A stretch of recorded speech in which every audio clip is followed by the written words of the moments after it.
আমার এই কথাগুলো শুধু ওইসব মেয়েদের উদ্দেশ্যে যারা রাস্তাঘাটে বেপরদায় চলাফেরা করো, আবার বলো বেপরদায় চলাফেরা করলে সমস্যা কি। কথাগুলো খেয়াল করবেন। একদিন একটা মেয়ে মারা যাবার পর তাকে কবর দেওয়া হয়। তাকে কবর দেওয়ার কিছুদিন পর ওই কবরের পাশ দিয়ে যেই হেঁটে যাইতো সেই ওই কবর থেকে মেয়েটার চিৎকার শুনতে পাইতো।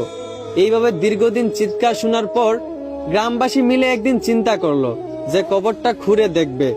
যেই বাবা সেই কাজ, সবাই মিলে ওই কবরটা খুঁড়তে লাগলো। কবর কুড়া শেষে দেখতে পারলো মেয়েটা একটা ঘুমটা দিয়ে বসে আছে। তখন মেয়েটাকে জিজ্ঞেস করা হলো যে তোমার সাথে কবরে কি এমন হয় যে তুমি এরকম ভাবে চিৎকার করো, আর তুমি ঘুমটা দিয়ে বসে আছে কেন, তোমার ঘুমটাটা তুলো। তখন ওই মেয়েটা বলল, আমি ঘুমটাটা অবশ্যই তুলবো, তবে তার আগে আপনারা সবাই এখান থেকে চলে যান। আপনাদের মধ্যে সবচেয়ে সাহসী দুজন ব্যক্তিকে আমার কাছে পাঠান।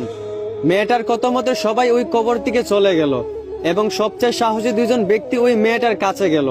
মেয়েটার কাছে যাওয়া মাত্রই মেয়েটা ঘুমটাটা সরিয়ে ফেললো। ঘুমটাটা সরানো মাত্রই ওই দুই সাহসী লোক চমকে উঠলো এবং চিৎকার করে উঠলো। ঘুমটাটা সরানো মাত্রই ওই দুই সাহসী লোক দেখতে পেল মেয়েটার মাথায় চুল চামড়া কিছুই নেই।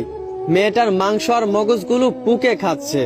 মেয়েটার এক একটা টুট বাইম মাছের মতো ফুলে গেছে। তখন ওই মেয়েটাকে জিজ্ঞেস করা হলো যে তোমার এই অবস্থা কেন।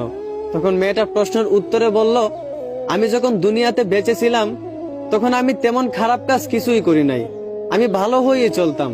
কিন্তু আমি যখন মাঝে মধ্যে বাজার হাটে যাইতাম তখন আমার চুলগুলো খোলা থাকতো। আমি পর্দা করে যাইতাম না, টুটে লিপস্টিক লাগাই যাইতাম, বেপর্দায় বাজারে চলে যাইতাম।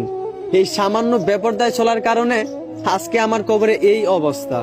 আর যারা এই ডিজিটাল যুগের সাথে তাল মিলিয়ে চলতে গিয়ে বেপর্দায় চলাফেরা করতেছেন, আবার বলেন বেপর্দায় চলাফেরা করলে সমস্যা কি, একবার চিন্তা করেন আপনাদের অবস্থাটা কি হবে।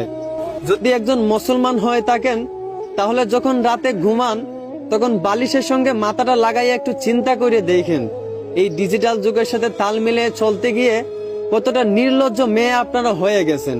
দেখেন বোন, আমার কথায় কষ্ট নিয়েন না, আমি শুধু আপনাদেরকে বোঝানোর জন্য বলি।